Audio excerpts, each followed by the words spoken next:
Hey, what's going on, everyone? I hope you guys are doing well. You're having a great day. I wanted to do this brief intro before we jump right into this week's video on astrology, just so I can give my small 2 cents. This is something that has had a stronghold on us for a very, very long time. Astrology has been around for centuries, and the main focus and the main message that I pray you get out of this is one, be careful of what you assign to yourself. So every time we say I am, and we fill in that blank, we better be darn sure that that blank that we're filling in is something that we definitely want to be associated with. And that means that you have the full knowledge of what you are coming into agreement with. And as we discover in this video, we do not have a full understanding of, the basis and the I don't know if you want to say the root cause of astrology and what it's being used for. We think it's all fun and games, and that 8 point something billion people fall under these 12 signs. That is full on deception, but you will see that in the video. So my prayer is that at best you turn away, you denounce this stuff, because it is straight up demonic. And at the very least, you be aware of what it is that you are coming into agreement with. What you do with the information is truly up to you, but I could not sit here, do the research, come into knowledge and awareness of what, we've been assigning to ourselves for so many years and stay silent. So I'm not the first person to make a video like this. I won't be the last. But I just want to add my voice into the many who have spoken about this and how demonic astrology and just the occult as a whole truly, truly is. So I pray that at the very least you get awareness, and at best you turn away from this stuff. Hey, what's up, everybody? Welcome back to the Better Version. I am your host, Corey. I realize that this is maybe one of the few times I've introduced myself, so I do apologize for that. I just jump right in. Sometimes I assume, hey, they're on the channel, they can read, they can see, right? But it would be great if I would just introduce myself a little bit more often. So, again, I'm Corey, and today's episode is really a special episode. We're going to talk about astrology and some of the things that I've discovered over the last few years that have been a little bit alarming for me, and why I do not subscribe to any of it. One thing, when you start your walk with Christ, there's a lot of things that you come into awareness about that before then you weren't really privy to. You just weren't paying attention, or you just, followed everyone else. And I get it. I understand it. I've been there too. And there's still a lot of things that I may not be aware of at this present moment, that I will come into awareness maybe sometime down the line. But the purpose of this video is for those of you who haven't really been paying attention. I hope and pray that by the end, you, at the very least, understand what's going on in front of you, what's playing out in front of you. And at best, you denounce all of this stuff. Now, I am not the first person to talk about astrology and how demonic it is, and I certainly won't be the last. But I do feel it is important for me to add my voice to, the other voices out there who are, coming into awareness about this stuff, and who are talking about it, who are describing, each zodiac sign, what the background story is. We'll be discussing that today as well. And just to kind of say, hey, it's not just a small group of people over here who may sound cuckoo.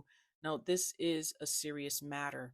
And what the enemy does, that he loves to do, is to present things to you in such a way that it seems, so innocent. But mind you, why do you need to do these things in secret? Why can you not even be forthcoming with what it actually is. And that's the part where he gets a lot of us, if not all of us, until the scales fall off of our eyes and we start to realize, oh, wait, this is not exactly what I thought it was. It started looking that way, but as I get closer and closer and closer, I realize, this ain't for me. So, right before we jump into today's episode, I just want to do a quick shameless promo for the Better Version Mastery Journey. This is an online course, self paced, 12 weeks, and this goes into your own personal journey of healing, transformation, and discovering your God given purpose. And, I've put a lot of blood, sweat, and tears into this, my heart and soul. I've used examples from my life to where I've been able to heal and transform and discover my God given purpose, right? And so I want to be able to take that journey that I've been on and continue to be on and share it with all of you. So the Better Version Mastery Journey will be starting November 24th. That's when it'll launch. And like I said, it's a 12-week program, process, journey, if you will, to just get you started, to put one foot in front of the other and to discover what it is that God has in store for you and begin that journey of purpose. And so it will be on school.com, but I will leave it in the description, the website link, as well as my own website, tbvlive.com, where you will find just about everything. So where you can find me on social media, all of the ebooks and journals that I have on Amazon as well, and how you can get in contact with me so you can book a discovery call and even book sessions with me as well. So everything you can find at tbvlive.com. All right, so let's start with what astrology is, because sometimes even that can be confusing for people. They get it confused with astronomy, which really is the scientific study of the stars and celestial bodies. But astrology is the study of the movement and relative position of celestial bodies, interpreted as having influence on human affairs and the natural world. So this is a pseudoscience. There's really nothing scientific about the stars and the placement and where we are throughout the calendar year, what constellation we're operating under, what planet. All of this stuff is just made up stuff. And it's been passed down through generations and generations. And here we are taking on that information and believing it as fact. So if you're not aware, and you may have heard me mention this in the intro, this is a form of divination. So astrology, zodiac signs, basing your life and current events by what is said in a horoscope is part of divination. In other words, you're trying to predict the future and you're trying to do this through supernatural ways. Now, in the Bible, it is very clear on God's perspective of divination. And so I'm going to read a passage of scripture just so that we are all on the same level in understanding that there's no place for astrology, horoscope, zodiac signs, or any occult practices in a believer's life. And we're going to Deuteronomy chapter 18, verses 10 through 12. And it says, "Let no one be found among you who sacrifices their son or daughter in the fire, who practices divination or sorcery, interprets omens, engages in witchcraft, or casts spells, or who is a medium or spiritist, or who consults the dead. Anyone who does these things is detestable to the Lord. Because of these same detestable practices, the Lord your God will drive out those nations before you." So, plain and simple, this is detestable to God, and we should not find ourselves subscribing to this, coming into agreement with this, having any dealings with anyone who practices in this, because the Bible also says, 1 Corinthians chapter 15 verse 33, "Do not be misled. bad company corrupts good character. So it isn't enough to just not simply practice it or, be involved in it. That in itself is important, but also be mindful of the company that you keep. Because if the company that you keep actually practices in that stuff, you are just as complicit with that type of behavior. So just be fully aware of what you do and who you surround yourself with. This is why it's important to pray for discernment, because with discernment, you're able to know who people are before to even say one word. You're filled with the Holy Spirit, and the Holy Spirit is who assists you on, figuring out whether somebody's a little suspect or if they are true blue. To pray for that discernment, here are 5 ways that you can discern the spirit of divination if it isn't evidently clear with individuals. One of the first clues is try to consider the source. Where is it coming from? Is it from the occult or is it from God?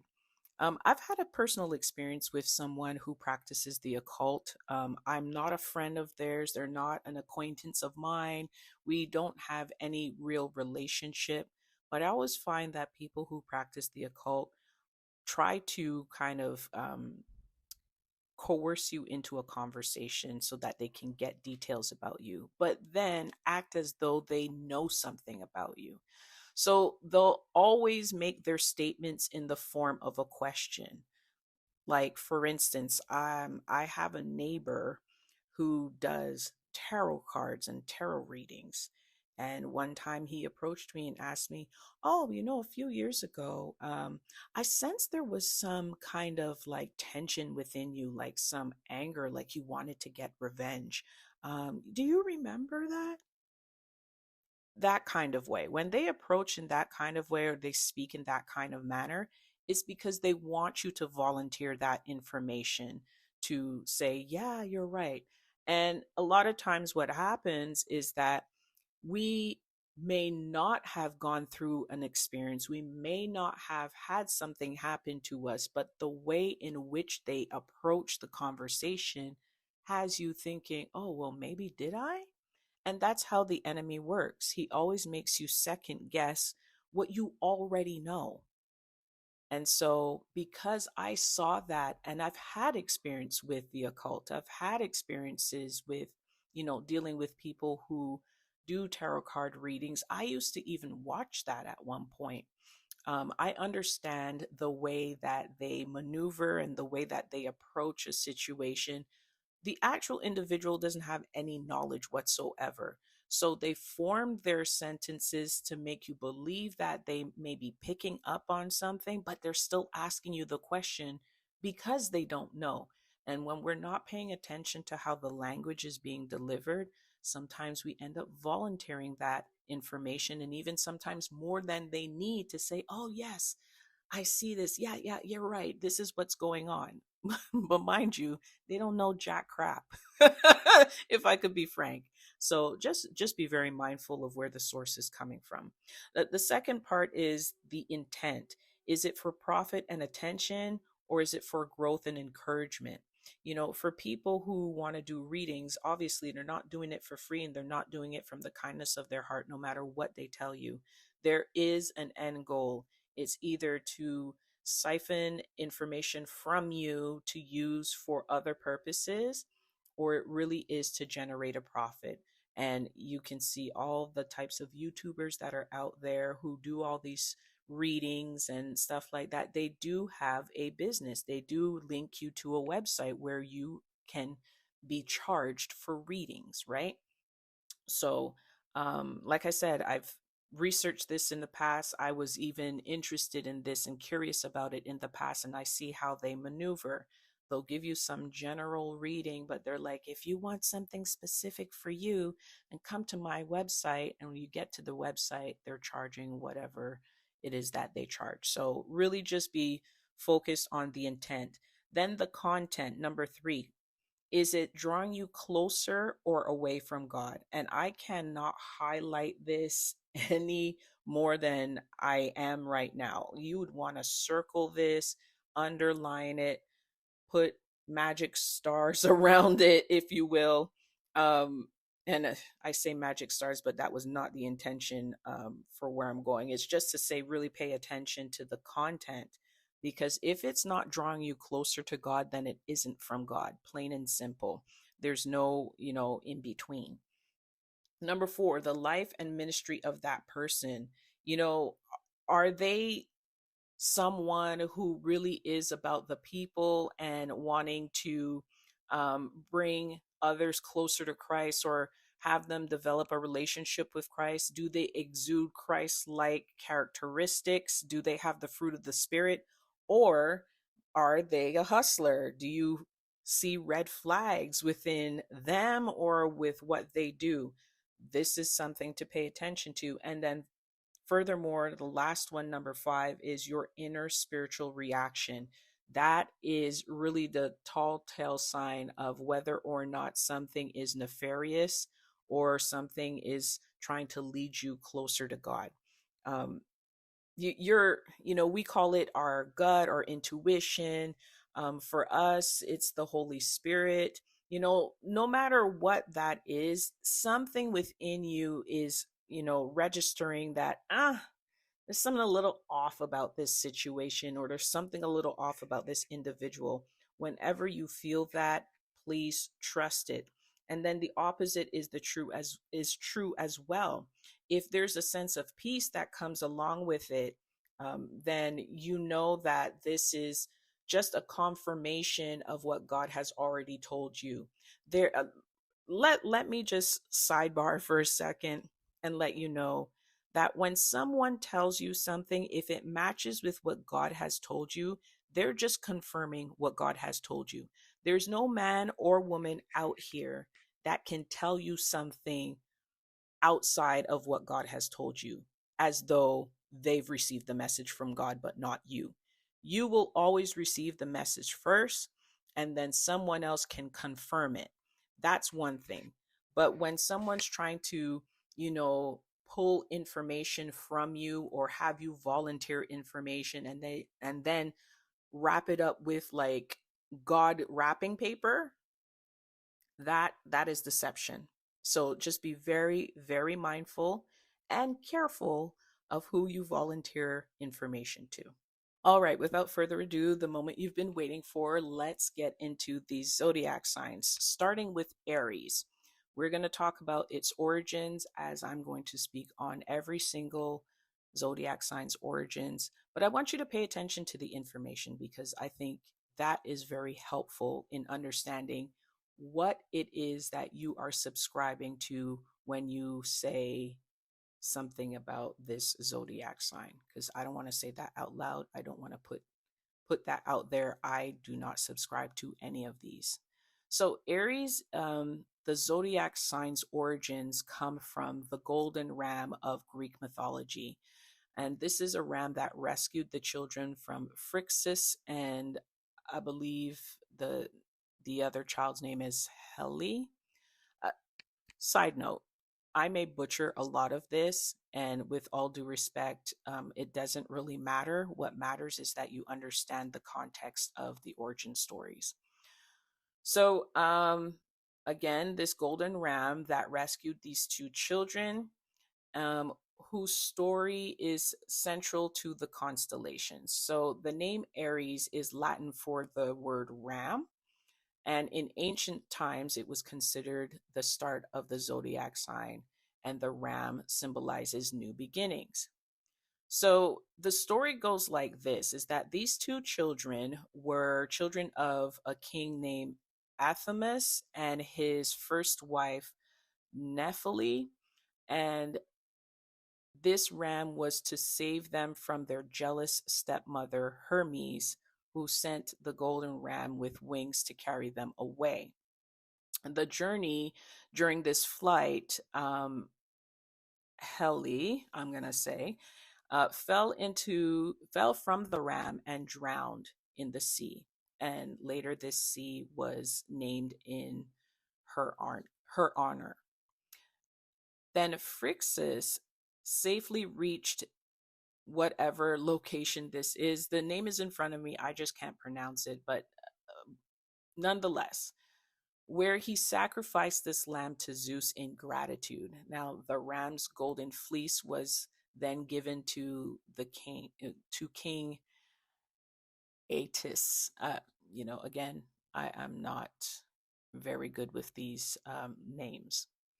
So the constellation is in honor of the ram's service, and Zeus placed it in the heavens as the constellation Aries.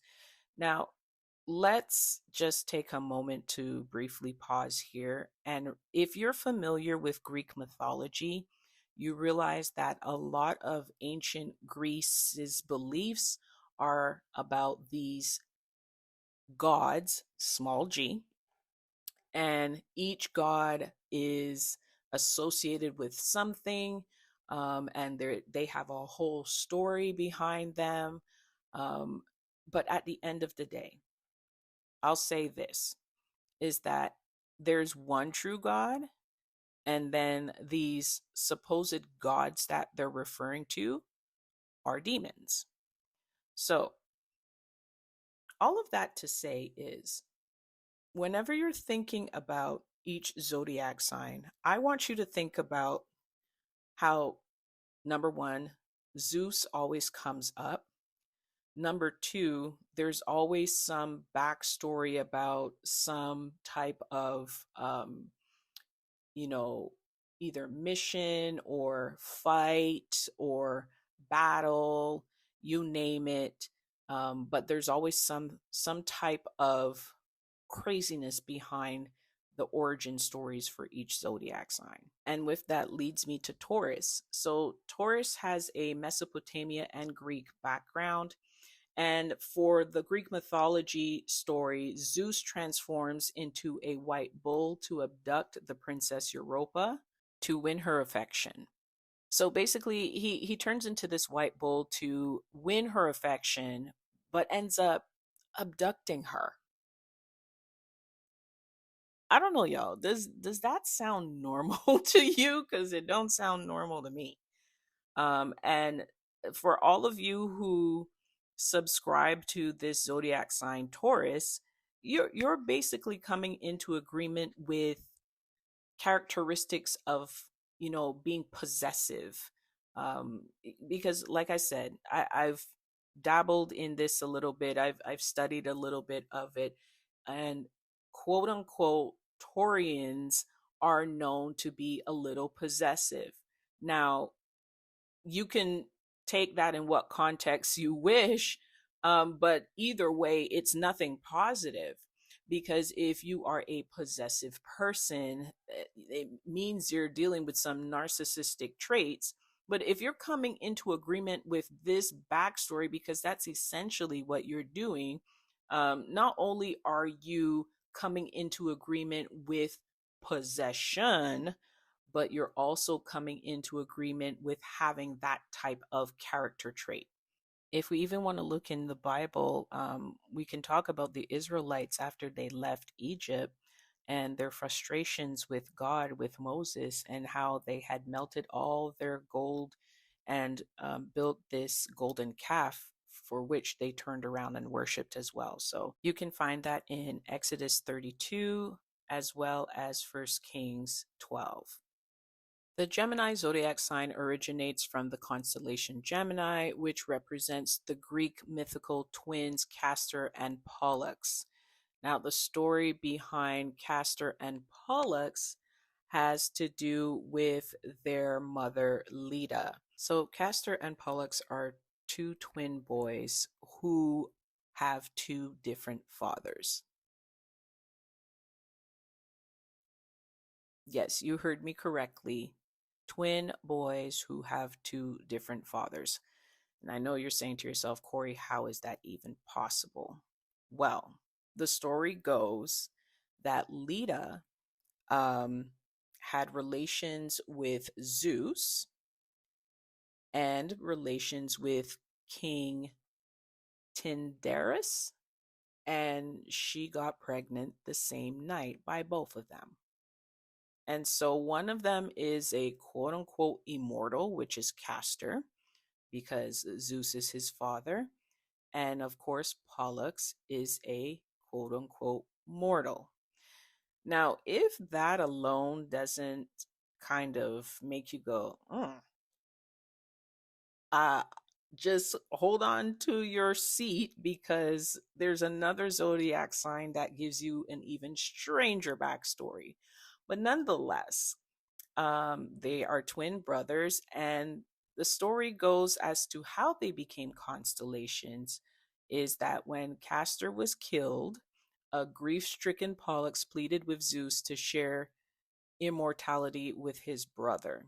And so Zeus honored their bond by placing them together in the night sky as the constellation Gemini. So, the reason why I'm saying to you that if this doesn't give you pause is because think of the way the world is today, unfortunately, with women having multiple baby daddies. Okay, so this is the original baby mama, if you will.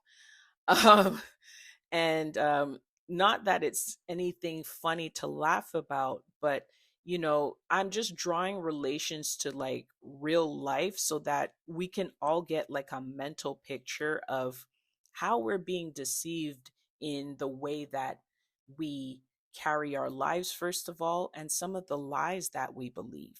So when it comes to Gemini, I know one of the infamous things that people say about Geminis is that they have two personalities.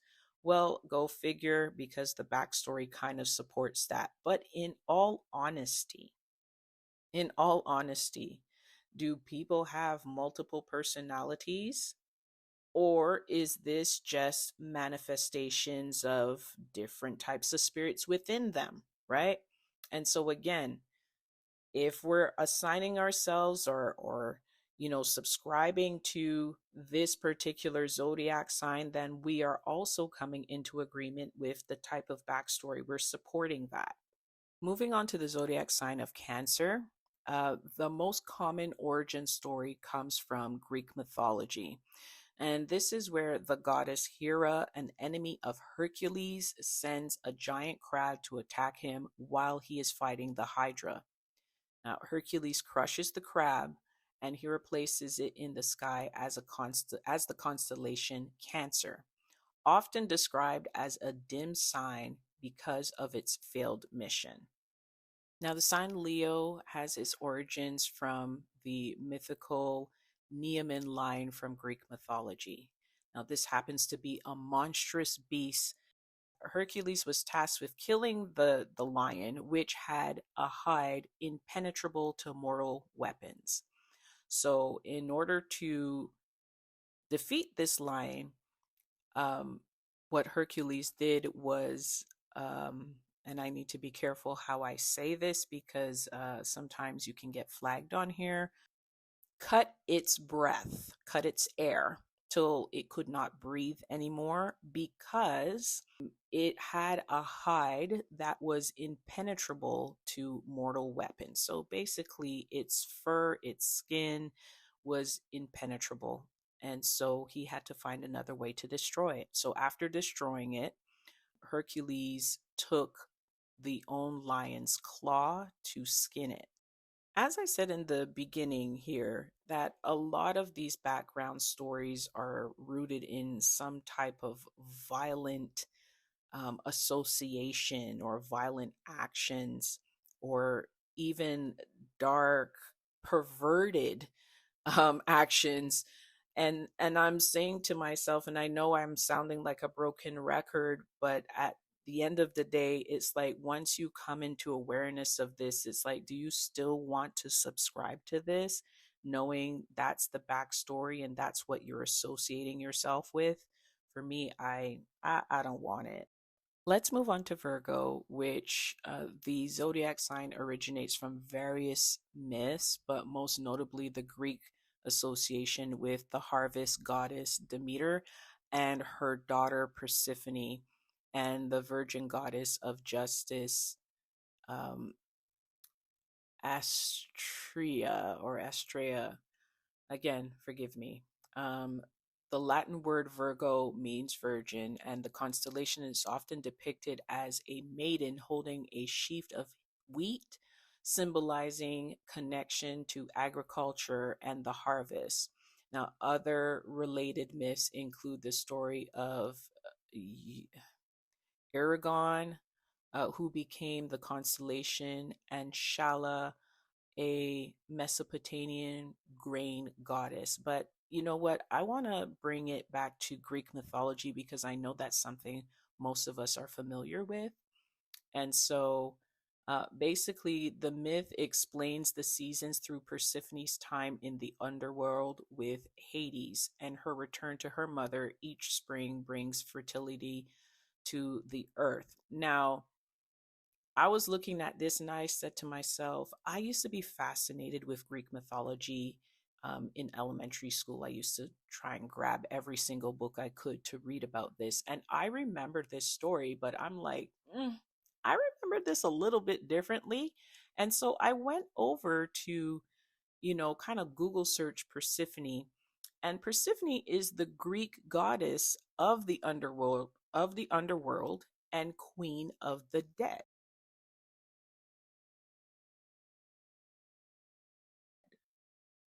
But she's also associated with spring growth and fertility. Like, make it make sense to me. Because as I remember it, and listen, because we're bordering into 30 minutes, I don't want to make it too long here. But the way I remember this story is that Hades was in love with her and he took her to the underworld. And so the only way that she would agree to go with him is if he would allow Persephone to see her mother every spring. And I'm like, this is giving Stockholm syndrome in a way. You get what I'm saying? So again, I know I'm sounding like a broken record, but this is the backstory. This is the backstory, folks. And I don't know if this is something that you, again, want to subscribe to, knowing that these perspectives, if you will, are the foundation of what makes up this zodiac sign. This is dealing with the underworld, death, darkness, like, ew. So there you have it, everyone. That is part one of this two-part series. As I was going along, I realized how long it was getting. And so I had decided to, just divide it into two parts. So we've covered the first 6 zodiac signs. We will cover the last 6 in part 2. And as I said, stay tuned because in part 2, there's one zodiac sign in particular that just made my stomach turn. And if nothing else that I had researched prior to that didn't turn me off already, this definitely turned me off and lets me know that it's absolutely demonic. And so stay tuned for part 2. Until then, stay prayed up, stay protected, and open your eyes. Be aware to some of the things that you may take as innocent. Do the research, look into it, and see if it truly is what it is, or if this is just a veil in order to deceive you. All right. Until then, you guys take care. Have a great one. Peace.